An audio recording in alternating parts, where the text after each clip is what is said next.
So first, Chag Sameach, everybody.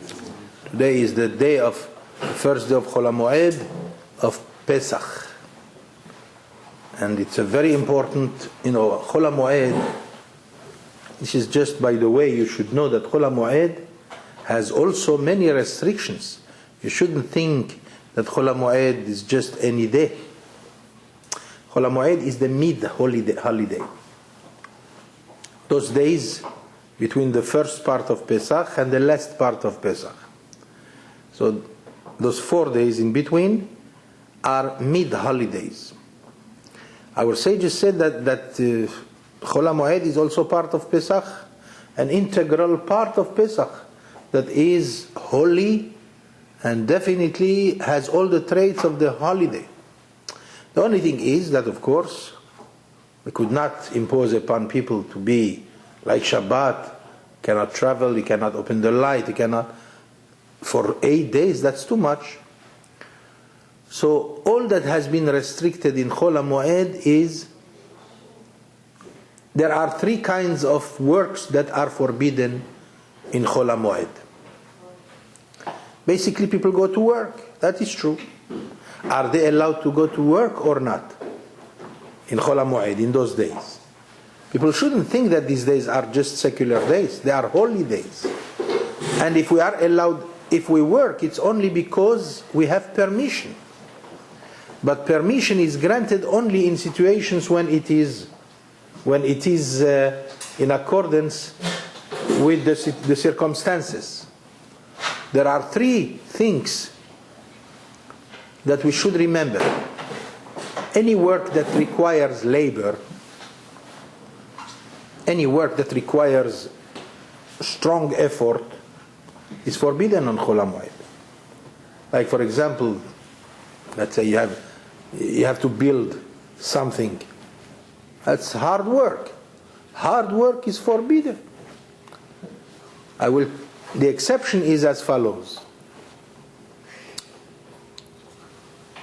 Also, any kind of work that requires precision and expertise is forbidden. For example, if you are a watchmaker or a diamond cutter, definitely it is forbidden to work on Chol HaMoed in those days. Or any kind of work that requires an expertise. So when is it possible to work? Whenever you see that if you don't work, you are losing. It's called davar ha'aved. If you see that there is a big loss, then our sages said you are allowed to work. So basically, even somebody who works in some kind of that requires labor or requires precision, if he doesn't work, he will lose a lot of money. We allow him to work. So now we have watched that religious people, Jews, most of them do not work on Chol HaMoed. I never worked on Chol HaMoed. We don't write in Chol HaMoed. You know how you write in Chol HaMoed? Only if you write in a very different way. Beshinui. Let's say you want to write a letter. A letter, then you have to write the letter in a way that is totally the opposite of the normal. You have to write out of the lines in a very different way. Then it's okay. If not, it is forbidden. Except if it is the kind of writing that has to do with the counting. Like writing a check is okay. The laws of Chol HaMoed are numerous, many. And that's not an easy time to think that it is totally secular. It's not secular. It is a holiday. People, for example, has to be well dressed during Chol HaMoed. I mean, clean and nice, not to be dirty. Why? Why all this? Because we want to retain the Kedusha in those days. That those days should remain also holy. So one is not allowed to work at leisure, for example. He has nothing to do, therefore he works. No, it's forbidden in those days. Only if it is necessary, then you are allowed to work. Of course, to open a store or something to stand, we allow you, that's okay. But it's preferable. There are many, many people who do not work at all during Chol HaMoed. So therefore you should know that Chol HaMoed is also of the utmost importance in the Jewish tradition, in the Jewish law. Anyway, what I wanted to discuss tonight, first let me dedicate tonight's shiur for Refuah Shlema to Uriel ben Beti. Let me dedicate this lesson also for the good health of my mother-in-law, Rachel, daughter of Chaya, and also in memory of my father, Alav Shalom, whose yahrzeit is today, Rabbi Mordechai Benhaim. I had a very big day. I had a funeral today. What didn't I have? Everything. Has nothing to do with us. I mean, it's kind of funeral that I do every now and then for people that I don't even know. This is a society, burial society. I like to discuss with you one of the songs that we sing at the end of the Haggadah. At the end of the Haggadah, the night of the Seder, I'm sure, if you remember, we sing Chad Gadya, Chad Gadya, Chad Gadya. And then we sing Echad mi yodeya, Echad ani yodeya. You don't know this song? Echad Elokenu, Elokenu, Elokenu, Elokenu, Elokenu, Shebashamayim ובארץ שניים מי יודע, נעים אני יודע. What's going on? What's this? You have to know that those songs, primarily Chad Gadya and Echad Ani Yodea, the author is not known. We don't know who wrote them, but we know that they are very old, very ancient songs. It's possible over 1,000 years, maybe 800 years. And if you read them superficially, you might think that this is a little story for children. Like, for example, Echad Ani Yodea. It sounds like if you tell a child, do you know who is one? Tell me who is two. Do you know two? Do you know three? Do you know four? It sounds like something for children. The truth is that these are very holy songs. Shirim Kedoshim. About 200 years ago, someone was scoffing, was laughing at this song, at the song of Chad Gadya. It was at the time of the Rav Chida, one of the great Rabbanim, the great Kabbalists that we have in the last 200 years. And he excommunicated the guy because he was laughing at this song. So they came to him, Rabbi, why they so harsh? Just because he was laughing at this song, you have to excommunicate him? He said, yes, because these songs were written based on Chokhmat HaEmet, on the wisdom of the truth. You know what is the wisdom of the truth? Whenever you hear the wisdom of the truth, that's Kabbalah. That's the hidden knowledge. Based on the hidden knowledge, these songs were written. We are not going to explore tonight the hidden knowledge that is invested in those words, but I like to discuss with you the content of this song, Echad Ani Yodea, because if you ponder into it, you will find in it all the principles, all the foundations of Judaism the way we know it. Without any of those 13 things, these are 13 things that must be known. See, we start with Echad Ani Yodea, one I know, and then it goes on until 13. And each one of these is a foundation by itself that is necessary for Judaism. Without any one of these, Judaism cannot be true Judaism. And that's why I chose to discuss this subject because in honor of the holiday of Pesach. Why only on Pesach we sing this song? Because Pesach is the holiday in which our faith was born, our emunah was born. You see, before the liberation of the Jews from Egypt, Jews believed in God. But there was plenty of avodah zarah, plenty of idol worshipping. And even though we see in the book of Shemot, before Moses went to redeem the Jewish people, God says to him that they are believers, trust them. Because Moshe did not trust them. He says, "Vehem lo ya'aminu li." They will not believe in me. So God says to him, I know them. They might appear to you as people who do not believe, but they truly believe. But this kind of belief is like our belief today. Ask any Jew, do you believe in God? Most Jews will tell you, of course, of course. But the truth is, what is the level of that belief? When we say, I believe in God, do we think about what we say?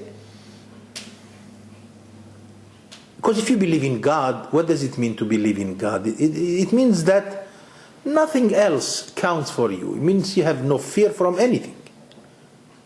Because you believe in God. So God is everything, so therefore why should I be? Do we have this?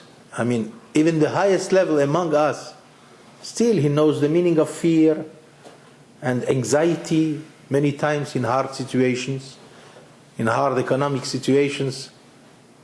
We find people who they start having doubts and questions because they lost a lot of money. Or all kinds of circumstances that bring questions to the mind. We have questions. I have questions. You have questions in mind. Grosso modo, in a way, by instinct also we know that God exists. No question about it. You ask even the most secular Jew, he'll tell you, yes, I believe in God, but that's it. That's also foolish, because to believe in God means that you have to do everything that He says to do. You have to fulfill the Torah. How can you fulfill the Torah without believing in God? And how can you believe in God if you don't fulfill the Torah? The only way that you can show your belief in God is by listening to His commandments, by obeying His commandments. Otherwise, it's only in the eyes of the beholder. You say, I believe in God, just you want to free yourself from something. You are afraid of something, so... But you know what happened to the Jewish people after they were redeemed from Egypt? I don't know if you remember, but it says in the Torah, in Parashat Beshalach, immediately after the splitting of the sea, it says there, Vayosha Adonai bayomahu et Israel miyad Mitzrayim. And God saved Israel from the hand of Egypt. Vayar Israel et hayad hagedolah asher asa Adonai b'Mitzrayim. And Israel has seen the great hand of God that He performed in the land of Egypt. Vaya'aminu b'Shem of Moshe Avdo. And then they believed in God and Moshe that he is His servant.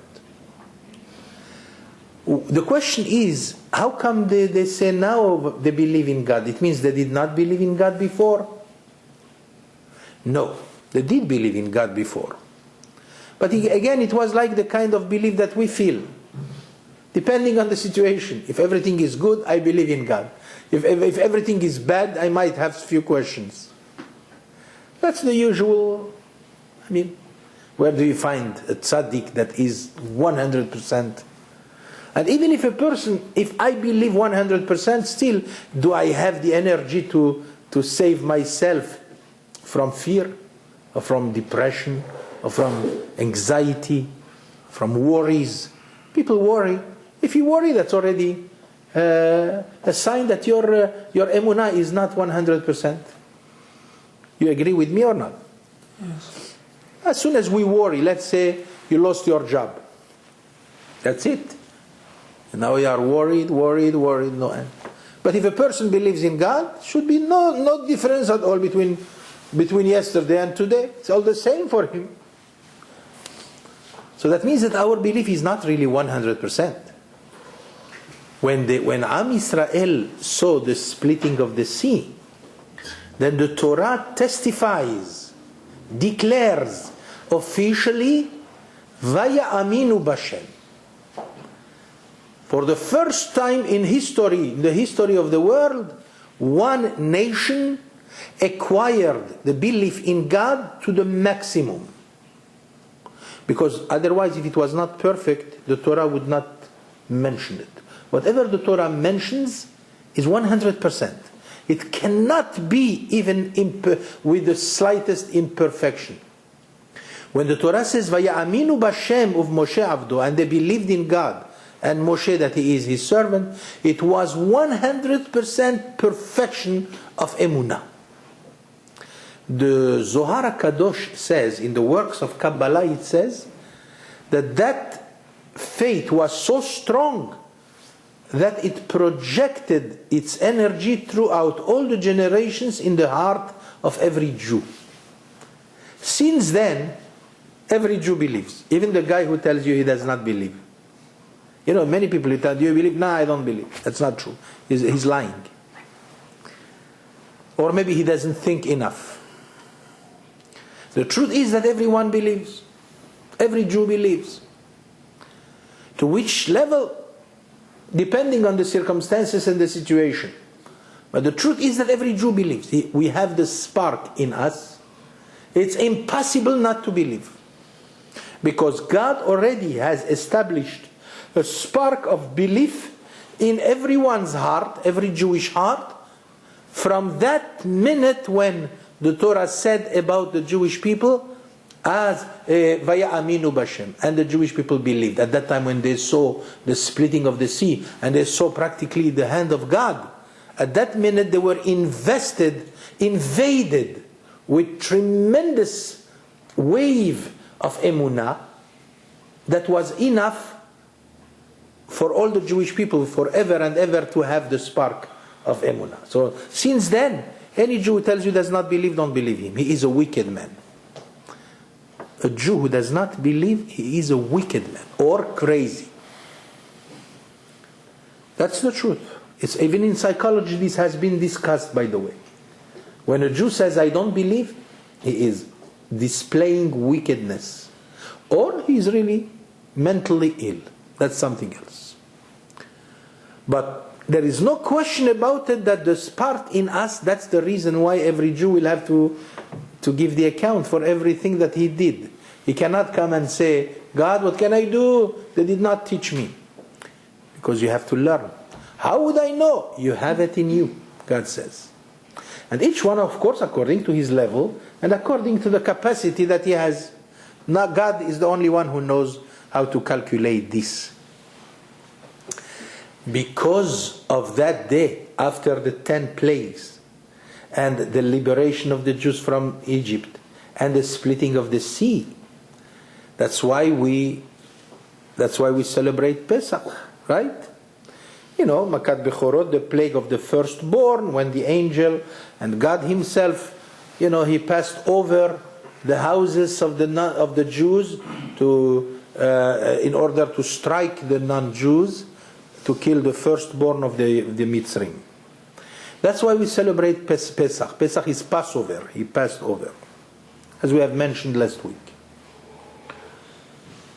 And that's why Pesach is known as Chag HaEmunah, the holiday of faith. That's when our faith was born. That's why Pesach is the most important. But you see, in order for your faith to survive, you have to give it knowledge. That's why we are told that we have to learn Torah. When we learn Torah, we sustain that faith that we have, and we even increase it. We intensify it. Because emunah, belief, is something that can grow. It's there. There can be a small spark, but it can reach the richness of a flame the enthusiasm of a flame. That's what is the meaning of emunah. The true meaning of emunah, by the way, as we have discussed in the past, is strength. In other words, stability. Bad or good, I am always believe. That's the meaning of the word emunah. Like it says in the Torah, Vayhi yadav emunah ad bo hashamesh. When Moshe was looking upon the Jewish people fighting against Amalek, he was praying for them, and as whenever he raised his hands, they were winning. So therefore he made sure that his hands remained steady. And the Torah is using the term Vayhi yadav emunah. His hands remain steady. So we understand that emunah means steadiness. It's not because today I have success, that's why I believe in God. But the next day when Chas v'Shalom somebody might lose what he has, then he loses his emunah. That's not emunah. Emunah means in every kind of situation, bad or good, we remain strong with God. That's the reason why the Jews have, Moroccan Jews for example, and now all over the Sephardim, they have the last day of Pesach, at the end, Motzai Chag Pesach, we have the Meimunah. It's one of the reasons it's called Chag Emunah. In Israel it is extremely celebrated with festivities no end. So what we will discuss tonight is the song Echad Mi Yodeya. Since in order to maintain our emunah we have to learn, so now we understand that for the Jewish people knowledge is the most important part of their life. The most crucial obligation of the Jew is to know. Because the more you know, the more your emunah is aggrandized. The more your emunah is intensified. It grows. With the knowledge, it grows. If you know little, your emunah is very little. But if you know more, your emunah is much more. There are some great people, great tzaddikim, for whom the emunah is emunah chushit, which means it's with the senses, you touch. It's like if you see God right here. Doesn't matter you see Him or not, it's like if you see Him. But that's a very high level.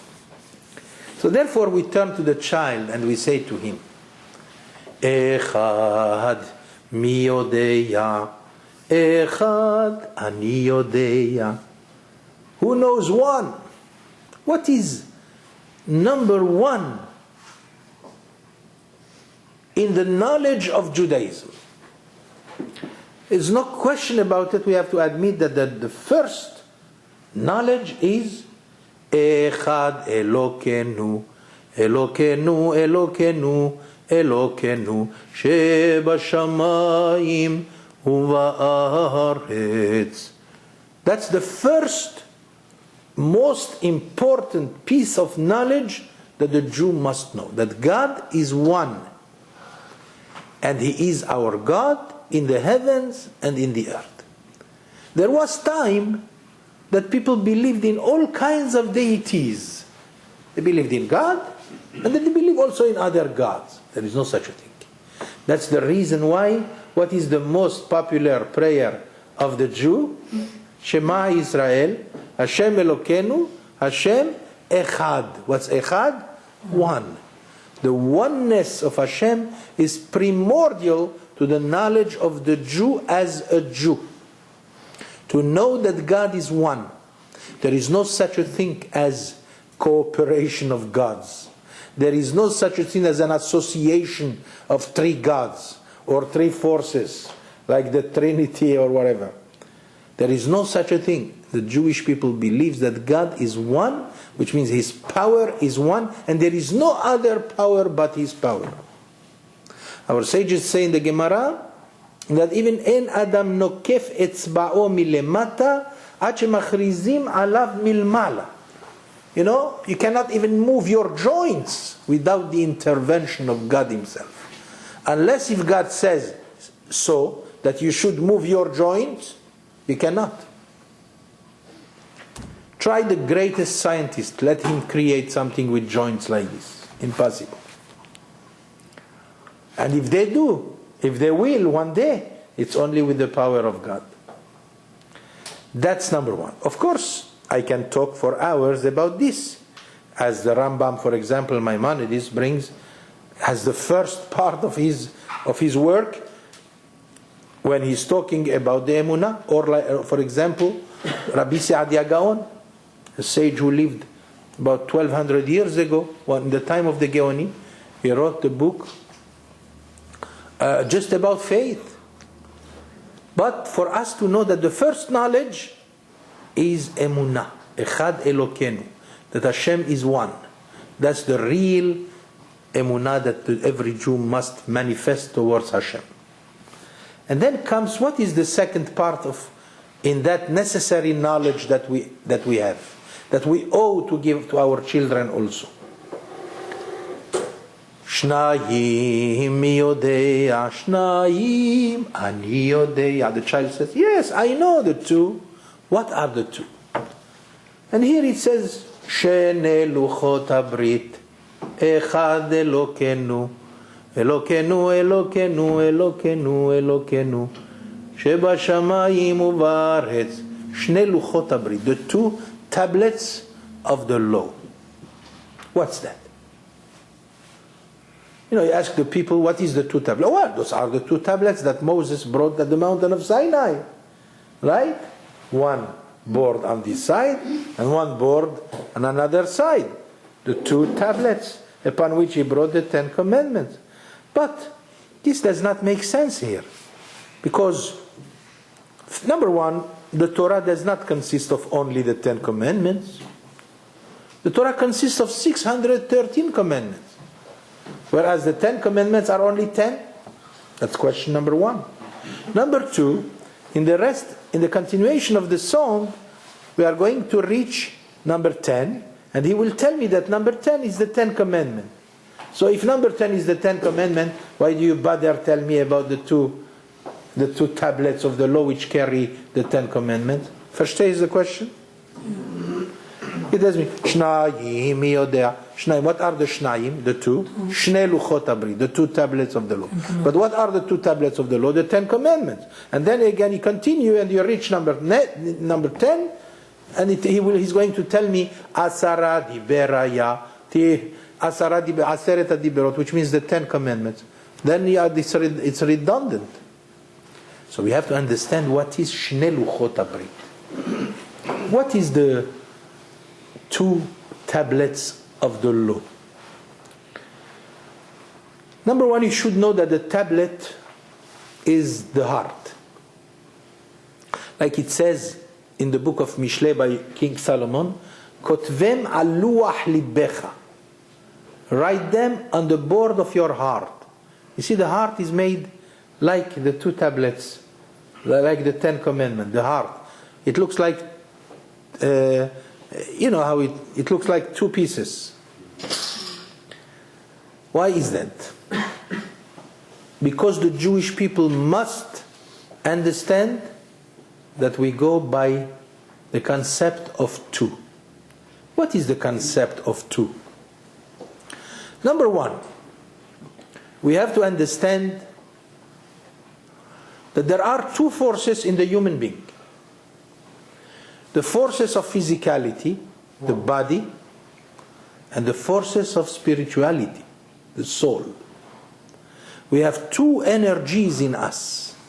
The energy that is moved by the body, by our physicality, and all the rest that is moved by the soul. Can a body live without spirituality? Can he live without a soul? Only a fool will tell you yes. Remove the soul from the human body is only a piece of board. Nothing else. Okay, so what is more important, the soul or the body? Of course, everybody is going to say the soul, because the soul is spiritual. So why was it necessary to give us a body? I mentioned this today in the funeral. I said, don't worry, because your mother is alive. The body goes back to earth. The body is buried. But she is right here, and she is looking at us. She can see us, but we cannot see her. She can hear us, we cannot hear her. Why? Because she has a much greater power than us. She is not limited like us. We are limited by a body. So we are restrained somehow. But when we are out of the body, the Gemara says, the Talmud says that he could see till the end of the earth. Sofeh misof ha'olam ve'ad sofo. Alright, in that case, so let's be endowed with the soul, and that's it. Why the body, if the body is so minimal? The answer is that even the soul needs the body. Because without the body you cannot perform the mitzvot. How can you give tzedakah? If you are only a soul, can you give tzedakah? How can you put tefillin? Can you put tefillin if you are only a soul? So the soul requires a body upon which to be able to do all the mitzvot that we have to do. In this world, we need the body in a way that is impossible without it. When we leave this world, that is true. There is no need for the body no more. Why? Because there is no need for mitzvot. The precepts, the commandments are not a necessity anymore. It's the world of spirituality. It's a different life. But here, as long as we are in a material world, we have to go by both of them. But at the same time, we have to understand that since Hashem wanted us to have a body and a soul, and both of them are an integral part of the humanness, therefore we understand that there are obligations that are upon the soul and upon the body. The body does the things that we have to do, right? The body must do. You have to take your feet to the synagogue, for example. You have to bring your arms to put tefillin. You have to use your body for the purpose of doing every kind of mitzvah, such as lulav and everything that you do. You have to go to mikveh to immerse your body. But what is the function of the soul then? The soul is already the mind. The Jew must know that he is under the obligation to use both of them, the body and the mind. The thoughts, the nobility of the thoughts, chashivut ha-machshava. Hashem gave us a marvelous gift. You know, the animals don't have the power of thinking. Maybe some people might disagree with me. But animals don't have the power of thinking. They have an instinct. So it looks to us like if they are thinking, but they are not thinking. Not even the most loyal dog. He doesn't think. He behaves by instinct. Even his loyalty to his master is instinctive. Depending on how he was raised, how he was conducted and trained. But people have the tremendous gift of thought. With the thinking, the Zohar HaKadosh says that with your thinking you build up empires. You know, there will be a time in the future, according to, even science agrees to that people will be able to use their mind in order to move things. Which means there is a great closeness between the mind and the body. So, there is a guy by the name Uri Geller. I'm sure you heard of him. No, never heard of him. An Israeli guy, famous all over the world. He can manipulate metal, forks and knives, and just by thinking about it, he makes the matter. He bends the fork and even he also is capable of causing your watch to stop. Well, whatever. There are many people like this. They have the gift, but this is one of the sciences that are yet belonging to the future. In the future there will be such a thing, and that comes to show us something. It comes to show us that thinking is an integral part of our being, of our life, of our body. The body must be used together with the soul. The Jew of all the nations, the Jew is under the obligation to make sure that even his thoughts are part of his mitzvot. And that's what we say Shnei. That's the first understanding of Shnei Luchot HaBrit. The two tablets that we are talking here about are two forces. The forces of our physicality and the forces of our spirituality. The second understanding in this, which is also part of the whole thing, is to understand that we have a Torah. And this Torah is made of two great subjects, Torah shebichtav and Torah shebe'al peh, the written Torah and the oral Torah. The oral Torah is what we call the Talmud, those books, the big books here. That's the oral Torah. 2,000 years ago, the Jewish people used to learn the Talmud by heart. Orally, it was transmitted orally. Until Rabbeinu HaKadosh, Rabbi Yehuda HaNasi, 2,000 years ago, decided that he has to write the Mishnayot because it was going to be forgotten, because of the persecutions and the change in the world. But we have to know that people who say, some reformists, for example, you have Jews who are Reform Jews. It's a tragedy that we have Reform movement, because the Reform movement is practically, as I have read in the Jewish press a few years ago, the chief rabbi of the Reform movement has declared to all the members of the Reform Judaism that if they are looking upon Reform Judaism to look into religion, they are wrong. Reform Judaism is not a religion, it's something else. It's a different culture. It's a different religion. And indeed today we see that to be a Reformed Jew is like to be no Jew at all. Unfortunately. There was a time, 150 years ago, when the Reforms, they also kept the Torah. Like the father of the Reform movement, Moshe Mendelssohn. He's the one who started the Reform movement. He was a religious Jew. Only he believed that the Jews should be outside, they should look like Goyim, and inside they should keep the mitzvot. He himself was Shomer Shabbat. He put tefillin every day. But because he allowed himself to start changing things, so once you start changing, there is no end. And now today the situation of the Reform movement is mamash like a different religion. The conservative also is under the same precarious situation. But I don't want to talk now about those things.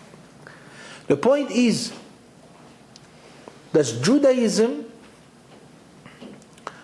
requires both the physical ability to perform the mitzvot as well as the spiritual ability. But at the same time, you should know that we have two Torah. The Torah that is written, as we read on Shabbat in the Sefer Torah, the 5 books of Moses, and also the oral Torah. Why is it that we need also the Talmud, which is the oral Torah? Because without the oral Torah, you will never be able to understand the written Torah. Not only that, if you accept only the written Torah, like the Reform movement does, and you don't accept the oral Torah, after a while you are going to forget also the written Torah. The truth is, I know Reform rabbis who take their car on Shabbat. So when you ask them how come, what can he tell you? That this is because I believe only in the written Torah, not in the oral Torah. But the written Torah tells us that you have to keep Shabbat, that you should not start fire on Shabbat. So therefore, you see that the Reform movement now, they don't even recognize the written Torah. So that's the danger of accepting only the written Torah and you don't accept the oral Torah. It is impossible. A person who studies the Talmud like us every day, he practically discovers every day, and the more with the days that pass, that it's impossible to understand the Torah that we read on Shabbat, on the Sefer Torah, and Monday and Thursday, without the help of the Talmud. Because only with the mitzvot that our sages have explained to us, we can understand the true function of the Torah. Why do you think Moses spent 4 years in the desert to teach the people of Israel the Torah? If he taught them only the 10 commandments, or even just the Torah as we write in the Sefer Torah, why does he need so much? An even bigger question, why did he need 40 days and 40 nights in the mountain to learn from God? From God he can learn in a second, he learns everything. No, to show to us that the Torah doesn't come quick. Even Moses had to labor for it. Even Moses had to spend 40 days and 40 nights to learn all the facets of the Torah. And all the facets of the Torah must be accomplished together with the written Torah. That's Shnei Luchot HaBrit. So when you teach the child, one of the first things that you teach him is, my son, you should know that the Jewish people lives only by the 2 Torahs. the Torah that is written, that is in a Sefer Torah, and the oral Torah that we have today in the Talmud. One without the other is impossible. Is impossible. Those, like 2,000 years ago, the Sadducees, Tzdukim, who lived only by the written Torah, do not exist no more. What gave the existence to the Jewish people? You think without the Talmud we would be here today learning Torah? Impossible. The Jews would not have been in existence if it was not for the Talmud. It is the Talmud that has kept us alive throughout the persecutions, throughout the tragedies of the Jewish people, until the day when God will bring the Redeemer to us. And now we come to the third piece of knowledge. The third piece of knowledge, Shlosha mi yodeya, Shlosha ani yodeya, Shelosha avot, Shene luchot abrit. The third piece of knowledge is one of the greatest foundation of Judaism. The three fathers. The Judaism did not start only with Moshe, and when he gave us the Torah, it started from Avraham Avinu, as we have discussed in the previous lessons. Avraham Avinu is the one who found God after he searched for him. Avraham Avinu is the one who gave us a Yitzchak Avinu. Yitzchak is the real future of the Jewish people. And Yitzchak who gave us Yaakov. Those are the three people who established the nation that was capable of being chosen by God to receive the Torah at the mountain of Sinai. If it was not for those three great patriarchs, Avraham, Yitzchak, and Yaakov, it would be impossible. And do not think for a second that the greatness of Yitzchak is only because he is the son of Avraham. Sometimes when a man is great, so his son most probably will be great also. What's the big deal? That is true. But in some cases, the son is great because of his father, but he adds also tremendous greatness on his own. Yitzchak added tremendous greatness.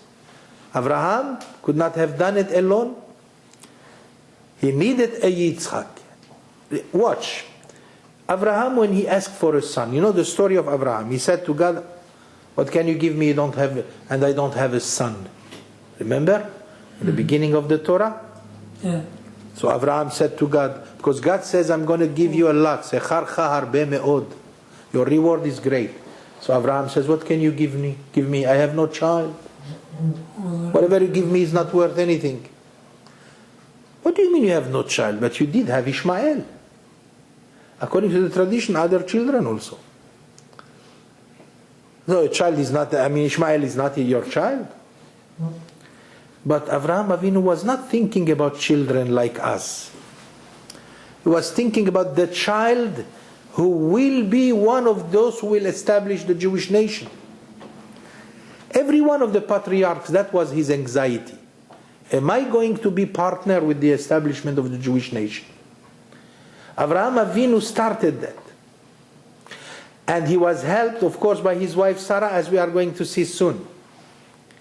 But by having a son like Yitzchak, who not only was great because he was the son of Avraham, but he himself added the light that is the future of the Jewish people, and he was able to give us a Yaakov.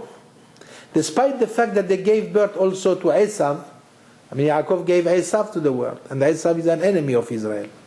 But at the same time, Yaakov is the true father of the tribes. He is the true father of Israel. Those are the three ones that without them would be no Judaism. Impossible. But those three, it would have been impossible for them without their wives. And that's why we come to the fourth piece of knowledge.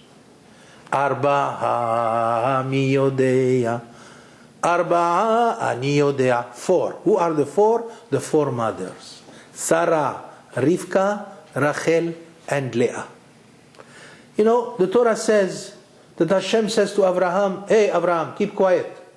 Kol asher tomar lecha Sarah, shma' bekola. Ki beitzchak yikare lecha zara." Whatever Sarah tells you, you have to do.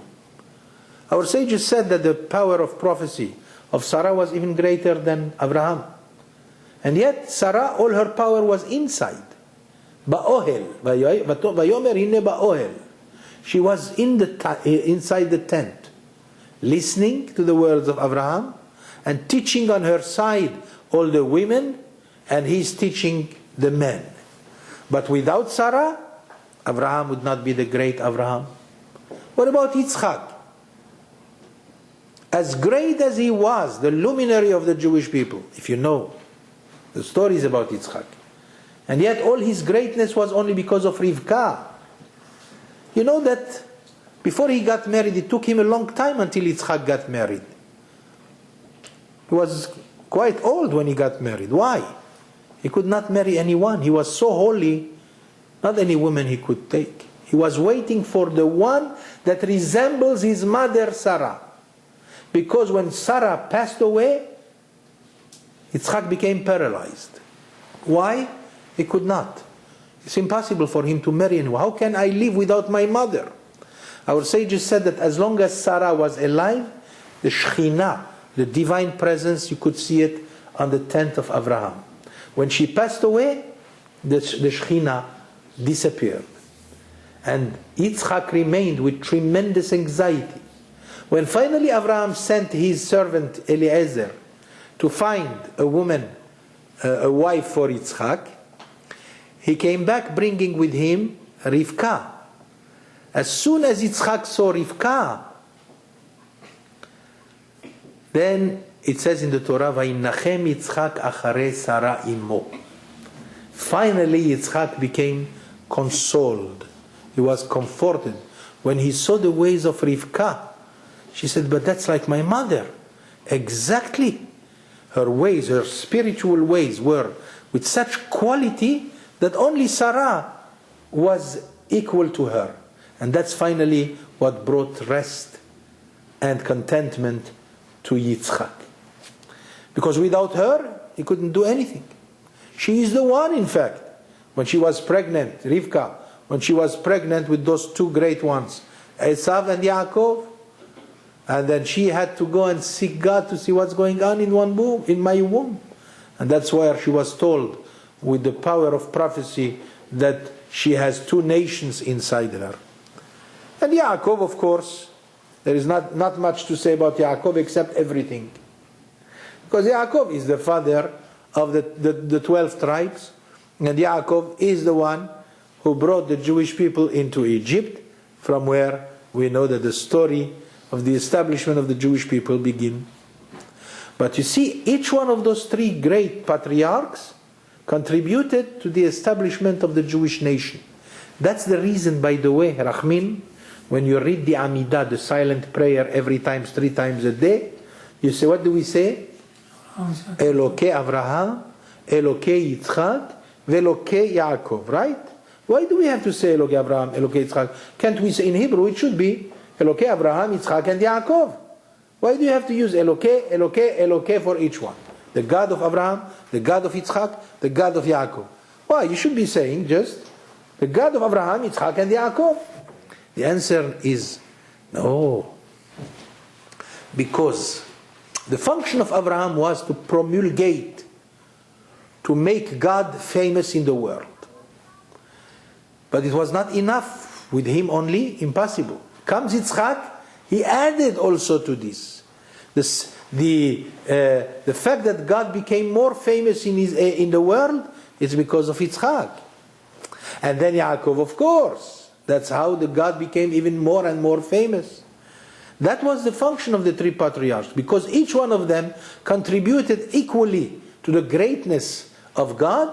That's the reason why we have to refer to them by giving them the name God for each one of them. Because God became intensified in the world because of each one of them. It's not because they were children of Avraham and Avraham did everything. No, Avraham did a lot, and then Yitzchak did a lot, and then Yaakov did plenty for the work that shows that there is only one God in the world. But as we said before, without the 4 mothers, would be impossible.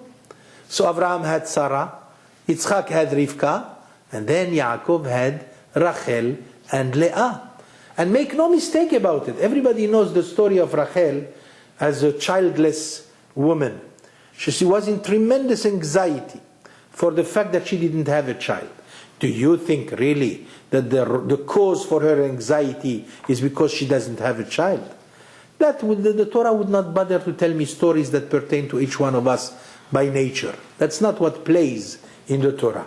What plays in the Torah is the real reason why she had anxiety over the fact that she had no children.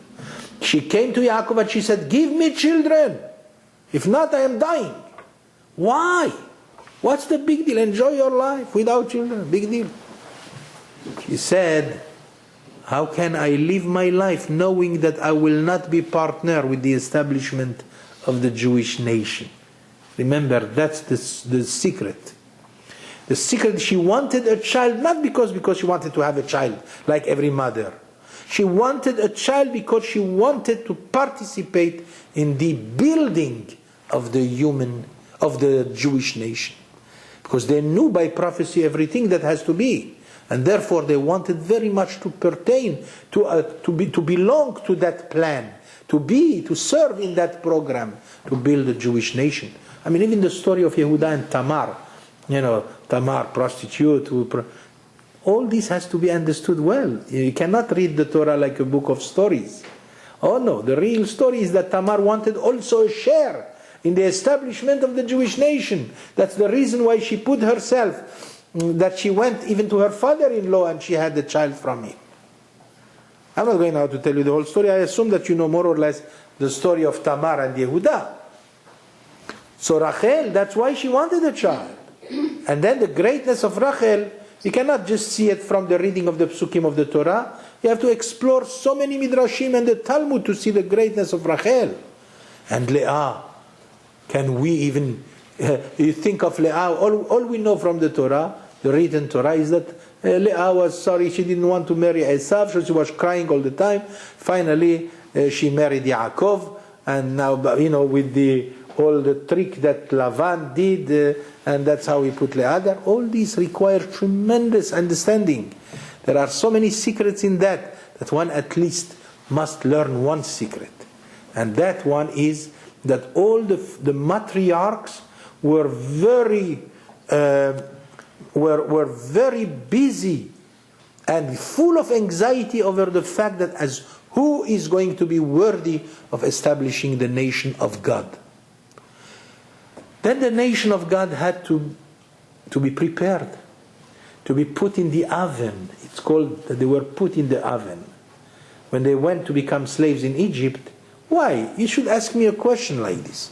Instead of asking me why halach ma'anya, whatever, why it is in Aramaic. That's also a good question, by the way. But you should ask me the biggest question of all. Why is it that God wanted us to be slaves before? Why? What did we do to deserve such a thing? 210 years of harsh slavery. Okay, culminating with a great redemption. No problem. But why did we have to go through such a terrible ordeal? The answer is God was fashioning us. When you want to create a masterpiece of gold, you have to put it through the fire and try and beat it with a hammer and let sparks fly away until finally you get the finished product. The Jewish people were put in the oven, like it says in the book of the prophets, that they were put in the furnace, bekur habarzel b'Mitzrayim. Kur habarzel, the furnace. Why? Because Hashem had to fashion a special nation. I'm not saying that it's easy to understand, because today every Jew feels, what's the difference between us and the Goyim? I mean, we are Jews, they are non-Jews, but we are still the same. We have the same nose, even though they say we don't have the same nose, but they say we have the same thing, same character, the same crimes, the same bad things, the same qualities, the same character. You have to think quite deeply to understand this verity, this truth. As presumptuous as it will sound, The Jewish people is not like the other nations. We are not like the other nations. Even the worst Jew is different. Because the worst Jew, the reason why a Jew is bad is because of the accumulations of years of persecutions and exile.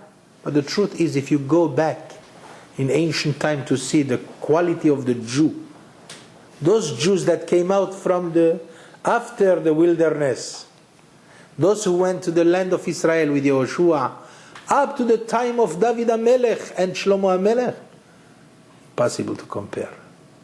The Jews were something else. Even today we are something else. And you know, if you don't know that, then the non-Jews know that. The non-Jews, they know that we are very special. Now, it is true that because we dress the same way that they do, we think the same way, we open the radio every day like them, we see the same shows in television, you read the same New York Times, and everything that pollutes the mind, no question about it, we have the same character as the Goyim. But, you see, even a diamond, it's not, you see a diamond, it's not the way I'm sure there are some people who work with diamonds here. So you have to know one thing, that the diamond doesn't come out so easily. I mean, you have to bring it from the dirt. And then you have to clean up the dirt. And then you have to cut here and there and then and then. And then you finally get the final product that is a marvelous diamond. The Jew is the same. As the way we are today, it's difficult to see the Jew in its proper quality, in its natural quality. But if you remove the effect of the exile, the effect of the persecutions, the effect of the pressure of the nations, the effect of the pressure of the religions, the effect of the pressure of the society around us, if you try to remove all this, then you will discover what is the Jew. Every Jew is a diamond that is unbelievably precious. We don't see it because we are all immersed in a world that is mostly Goyish.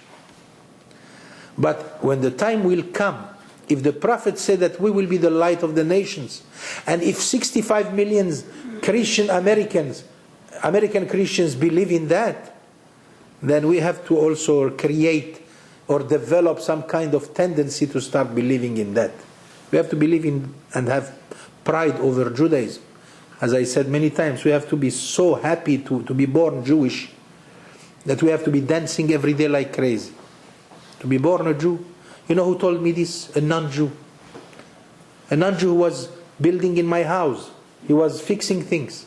He said, I would have given anything in my life if I could become Jewish. I saw it also in the story remember the story I told you last time in Palm Beach? When they were serving us for Shabbat and looking at us with admiration, mixed with tremendous jealousy. Non-Jews, they know the truth. And by the way, this is the reason why they hate us. When you are not something that you know is very valuable, you have the tendency to hate it. That's the only way you can survive the distinction. But that's already psychology. Unfortunately, the time is short. It is true. And we have to come to some kind of an end. And we are only in the fourth. The fourth is the four mothers. And then we have the fifth. The fifth piece of knowledge. Chamisha mi yodeya. Chamisha ani yodeya. Chamisha chumshe Torah. Arba imaot shelosh avot. She'en eluchot habrit. Echad Elokenu, Elokenu, Elokenu. Elokenu, Elokenu. Sheba shamayim u'ba'aretz. The fifth piece of knowledge is that we have 5 books. The Torah consists of 5 books of Moses. A good question that you could ask me, Rahmin. Why do we need 5 books? I mean, let's put it together in one book and that's it. In fact, the Sefer Torah is one book, one big scroll. But you have to understand that even in the Sefer Torah, in the written Torah that we read on Shabbat, When you come to the end of one book, you will see that there are 4 empty lines between each book. From Bereshit to Shemot, there are 4 lines empty to distinguish one from the other. It cannot be made to be put to become one book. It's 5 books.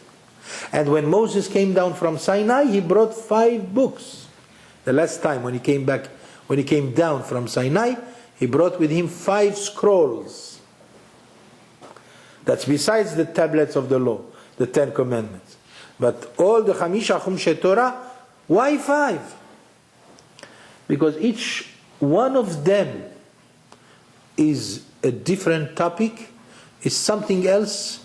It represents one facet in the life of the Jewish people. Number 1, Bereshit, the history of the Jewish people, the cradle of the Jewish people, how we came to be a nation. That's Bereshit. It cannot be mixed with Shemot, even though Shemot is the natural continuation from Vaychi to Shemot, but then begins the birth of the Jewish people. In Bereshit, the introduction to the birth, the preparation towards the birth, as we have said, Avraham, Yitzchak, Yaakov, and all the mothers. But now it's a different time, the time of the Torah. You know, there was a Torah before the Torah was given in the mountain of Sinai. A different Torah, the Torah of Adam HaRishon. All of them, they learned certain Torah. But when Moses gave us the Torah, that's the Torah that we have now. That's it. And that's from Shemot. And all the stories that go with Shemot. Of course, we don't have the time. Otherwise, I would go in length explaining each book, what it means to us for all its facets. But then the 3rd book is Vayikra. The 3rd book, Vayikra, is something that is totally irrelevant to our days. It's the Korbanot. It's all that has to do with Bet HaMikdash. Now, you could see it as the past, but the good Jew will see it as a future. You understand? Vayikra, which consists only mostly of the Korbanot, the sacrifices brought in Bet HaMikdash, is something of the past, right? We don't have it today. But the truth is, it is the future. And then Bamidbar, with all the tribulation of the Jewish people in those 4 years in the desert, that's a Torah by itself. And then finally Devarim, the 5th book, which teaches us the necessity to review. A Jew without reviewing his knowledge cannot retain his knowledge. That's why Moses had to give us a 5th book as a review of everything. Those 5 books, as long as there remained 5 distinguished books, they existed until today. They survived. Can you show me any book that survived that long? Unbelievable. Try any book that was written besides the Tanakh. Which book has survived all this time? Only the Bible. Because everything that was written in the Bible was written by Ruach HaKodesh, with the Spirit of God. Anything that was not written with the Spirit of God cannot survive. Any book. I mean, there are a few books that are very ancient, like Plato, like Aristotle, but that's all. But the 5 books of Moses are here forever and ever. And those are the books from which we discover today the famous discoveries, the secrets that are inside, for which one day we will dedicate one lecture, at least one lecture, to show you the formidable discoveries that we discover from the words of the Torah. Those are the 5 books. I did not really give justice to this subject, but at least superficially. And then comes the big one, Shisha Miodeya. Who knows the 6th? The 6th is the Jewish, is life of the Jewish people. Shisha Sidre Mishnah, Chamisha Chumshei Torah, Arba Imaot, וכולי. Shisha Sidre Mishnah, the 6 volumes of the Mishnah, which gave us the whole Talmud. If you don't study the Talmud, it's a pity. Today, every Jew can study the Talmud, even on the internet. You can open the internet and go to what we call Daf Yomi, the page that you learn 1 page a day. You could listen to it in French, You don't know French? You could listen to it in English, in Hebrew. Anyway, you choose your rabbi on the internet and learn one page of Talmud every day. In fact, what I'm going to do right now after I finish here, the first thing that I'm going to do is to cover the page that I didn't have the time today to cover. Where, in one of the sections of the Talmud that is talking about something that is totally irrelevant to today. It's about Nazir. Nazir is the people who were Nazarites. I mean, who took upon themselves 30 days of total isolation from wine, from all kinds of things. And this, if you learn this Talmud, you will see, you will go crazy with the effort that you have to spend in the mind, with your mind. It's like the highest level of mathematics and the highest level of geometry. That's what you study. And yet it is irrelevant. It's not irrelevant. Every page, one who knows how to learn the Talmud will derive from it everything that is relevant to today. And most of the teshuvot, of the responses of halakha, are derived from many, many texts of the Talmud that are apparently not relevant to today. But anyway, we owe the existence of the Jewish people to the Talmud. And the Talmud was created in Babylon. So you see now the plan of God, why He destroyed the temple? Until the destruction of the temple, there was no Talmud, there was oral Talmud. It was orally transmitted. But after the destruction of the temple, the Mishnayot were written in Eretz Israel by Rabbeinu HaKadosh, and then the rest of the beautiful, the gigantic work, the Jewish mind, the genius mind of the Jewish people, is in the Talmud that was created in Babylon, with all the discussions of the sages and the tremendous logic that is in there that is just impossible to describe. As I told you, each one of these ones requires a lecture by itself. But very quickly, let me cover the rest. And then the seventh, yes, the child, do you know the seventh? Shiva ani yodeya. Shiva yeme shabta. The 7 days of the week. Oh, we have spent 4 lectures on the greatness of Shabbat. But at the same time, we did not forget for a moment the greatness of every day of the week because of the Shabbat. That's why in Hebrew, we don't say Yom Rishon, Sunday. We say Rishon beShabbat. Sheni beShabbat. Shlishi beShabbat. Every day belongs to Shabbat. So the Kabbalists say that the 6 days of the week, the 7 days of the week, are like the candelabra, the menorah.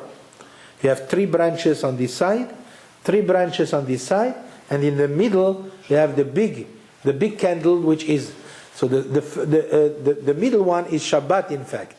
So each one of the days absorb their greatness, and in fact, if we have a Sunday, if Sunday exists, or Monday exists, or Tuesday exists, is because of the Shabbat that just passed. The emanations that come out from the greatness of the day of Shabbat give life to the next 3 days. And then the other 3 days, Wednesday, Thursday and Friday, they absorb their holiness from the coming Shabbat. And that's how the world can survive. That's why our sages said, if you take off, if you remove Shabbat, the world will crumble to sheer energy. It's like it never happened before. It never existed. Shabbat, according to Kabbalah, is the lifeline of the world. So now you see that the Goyim owe us a lot. They want us to be dead. They don't know that if Chas v'Shalom, God forbid, God will give them their wish, which cannot be, they will not exist also. Not only that, even if the Torah will disappear, we will not exist. If Talmidei Chachamim will not exist, we will not exist. The world cannot exist only because of the Torah. Like it says in the Pasuk of the prophets, Im lo beriti yomam v'layla chukot shamayim va'aretz lo samti. If it was not for the laws of the Torah, God would never bother with the laws of the universe. What gives light, what gives All the existence of the world is only based, but that requires a lot of emunah. You have to believe in what I am saying. That's the problem. If you don't believe, of course, it's easy to say I don't believe, but when you study in depth everything in the Torah, you realize that there can be no life without Torah. I wish one day you will come here and learn every day, not just one day. Learn every day around the table with books open, and we can explore the wisdom of our sages and then realize how beautiful it is to be a Jew. Well, what can I do? And then comes Shmona. Shmona hamiyodeya. Shmona yememilah. The 8 days before circumcision are special days. Those are the days of the interim between life and death. You know, why do we wait 8 days for the circumcision? Because that's the only day in which we finally can say that the child is alive. Until he reached, before he reached the 8th day, we are not sure. This requires a lot of talk and a lot of explanations that have to do also with Kabbalah. Maybe some other time.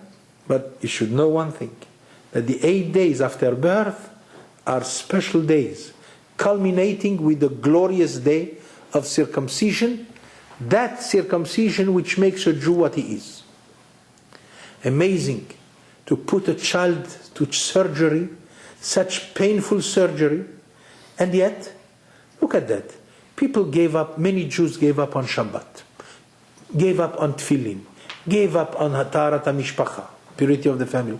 They gave up on many things. And yet, when it comes to circumcision, they have a child. You see, the guy is not religious at all, right? Most, 99% of the Jews. Many of them are not religious, right? He doesn't keep anything. And yet, if he has a child, the first thing he does is searching, looking for a mohel. You're crazy. He gave up on Shabbat, which is a day of delight. At least the first thing to give up and to throw away is this. No. Because by instinct the Jew knows what is the truth. Even though he denies the truth. Even though he himself says, I don't want this truth, I hate Judaism. And yet when he has a son, he will go look for a mohel. Of course today there are a few exceptions. There is an idiot who brought, very recently something happened that somebody, he said, no, I am smart, I am wise. I want to put my child into surgery. Finally the wife said to him, if he doesn't go through circumcision, I'm divorcing right now. He says, okay, baby. But you see, the point is that it is unbelievable. I mean, this is the most cherished possession. Imagine, Margareta, when you had Rahmi. Look at Rahmi, how beautiful he is. God bless him. Right? When he was just a baby, weren't you so happy? How can you put him through surgery? I mean, anything that happens to his finger alarms you. And yet, on that day, when he's only a baby, you are willing to put him in the hands of the mohel? It's either, again, we are crazy, or perhaps we are a nation of geniuses. Otherwise, why would the nations follow us also in that?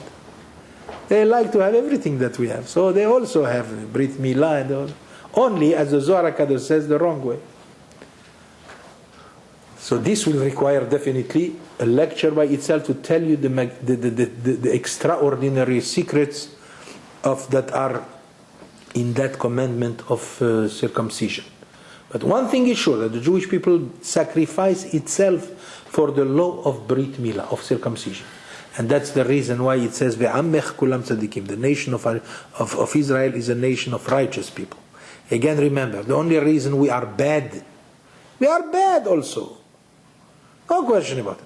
But you have to know one thing. We are like the diamond that is completely immersed in dirt and dust. The Jew remove all the pressures that the Goyim don't have. I mean, Jews, they had to leave their houses. They had to leave everything behind. They were put through Holocaust. Every generation, like the Haggadah says, B'chol dor vador kamim alenu lechalotenu. In every generation, they wanted to eradicate us. Jews could not live in a house older than 200 years. Impossible. It's taken. So Jews had to go through so much. That has a tremendous effect. The affectation that emanated from that is only understandable. So we cannot expect, we cannot really be what we are supposed to be until you remove the dirt. When finally all this will be removed, and one of the promises of the prophets is when the Mashiach comes, overnight he will remove all the influence and the affectation that we gathered throughout 2,000 years of persecutions. And then you will realize the quality of the Jew. Then you will see what is the meaning of a Jew. And that begins with the circumcision. Without the circumcision it's impossible. Somehow there is a great secret there that we cannot start talking about it now. That's called Orlat Lev Ve'a Orla. It has to do with the heart, with the spirit of the human being. And then of course the ninth is the 9 months of pregnancy. If I had the time, what I can tell you about the 9 months of pregnancy. Those 9 months is a life by itself. You should know that we have 3 kinds of lives. The life before, that's the eternal one from the other world. We did touch this subject sometimes in the past. And then we go through the intermediate life. 9 months inside the womb of the mother. And don't you think, of course, the way when we regard ourselves, we think, oh my God, how did I survive those 9 months in such a surrounding? Well, our sages said that this is the most magnificent life. This is the life of wisdom. The child inside the womb of his mother, he has much more knowledge than us. He can see beyond whatever we can see. Check in Masechet Nida on page 30, and there it says that the baby inside the womb of the mother, he sits down, he learns the whole Torah, and he has a candle on his head that he can see throughout the whole world. All this is, of course, a poetical description as to what kind of life is there, and that's only 9 months. For us, it's a very short time. For the fetus inside the womb of his mother, it's a whole lifetime, which is equal to the life that we have, maybe even more. It's all relative. But as I said, this is something upon which we have to learn and to tell you what happens in those 9 months. And why is it that 9 months are required? Why couldn't Hashem do something to hurry everything? And in 3 weeks we come out. And what happens when he comes out? What is the emotional effect of the child when he comes out? Why is it that when he comes out he always cries?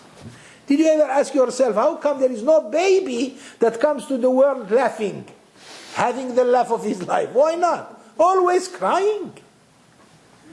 Oh, there is so much. You see, my friends, from those things you learn easily how to believe in God and everything else. Because it's right there. One day I sat down near my grandson. Immediately 1 month after his birth, we invited my daughter to come from Israel to do the pidyon here in America. We did the pidyon of my grandson. But in the meantime I was watching him every time he was asleep. And I realized something extraordinary. The child, whenever he is asleep, he smiles. But as soon as he wakes up, for 2 months, the first 2 months, he would never smile to you. Try when he is awake, he will never smile to you. Maximum he'll cry, and that's it. But when he is asleep, watch him when his eyes are shaking, that means he's dreaming, he smiles. Can you smile if you didn't see anything in the world? We smile over what? Over something that we have seen. What did he see that he was smiling about? There is only one answer. He's smiling and having a good time with the memories that he had before. What memories? He just came from another world. Do you think he came crying for nothing? He was crying because he doesn't want to come to this world. And by the way, the same anxiety that we feel towards death, that's the anxiety that he had before he jumped and plunged into this world. He didn't want. He was also afraid that as soon as he comes out he will be dead. He will be non-existent. It took him 2 months at least to forget Hashem makes him forget quickly. If he forgets instantly, he'll die. So therefore he forgets little by little. Little by little he forgets the great phases of the past, of his past. And then finally, after 2 months or so, he sees his parents. Then he can see, his eyes can see clearly. Before, his eyes don't, the eyes do not see clearly before. For the first month, he doesn't see anything. But when he starts seeing new faces, then he starts smiling to his parents. See the way HaKadosh Baruch Hu does things, unbelievable. You don't need a lot of Torah to believe in God. You don't need a lot of brains. All you have to do is to observe. Like Avraham Avinu did, he observed. That's how he came to know everything. So that's Tish'ai Archei Leda. And of course the 10th is the 10. Then he's talking about the 10 commandments, which are 10 foundations as we have discussed. 10, not 10 commandments, just there are 10 foundations for which all the 613 mitzvot are attached, with which they are attached. The 11th is 11 stars. That's the tribes of Israel without Yosef. Another thing to discuss next time, maybe. And then finally the 12 tribes. Why do we need 12? Why did Hashem want? I mean, if he wanted a nation, let it be one nation. Why 12 tribes? Another mystery that has to be discussed. And finally the 13th is Shelosha Asar Middot. The 13 traits of character, so to speak, of God. Erech, Apayim, as we say, Vayavor Adonai al panav vayikra, Amonai, El Rachum vechanun, Erech Apayim, Berav Chesed ve'emet. We have to bring this lecture to a halt right now because it's already very late, and I don't want you to drag yourself too much. We will discuss those issues in the future, Be'ezrat Hashem, if Hashem wants us to be together. In the meantime, I would like to wish you happy Pesach. I invite all of you to come to my house on Sunday night, April 27th, after 9 o'clock, anytime during the night you could come with your children, wives and children, and to receive. Of course, you cannot stay in the house because there will be so many people, but you will stay just a few minutes to drink a cup of milk and to get a bracha that we believe is powerful. Not from me, not because of me, because of the atmosphere, because of the power of the day. That's what they say. So apparently, if you believe in that, you can get whatever you want if you believe in anything. You know that. Belief is an atomic energy that we have. We will discuss this also next time. Chag Sameach.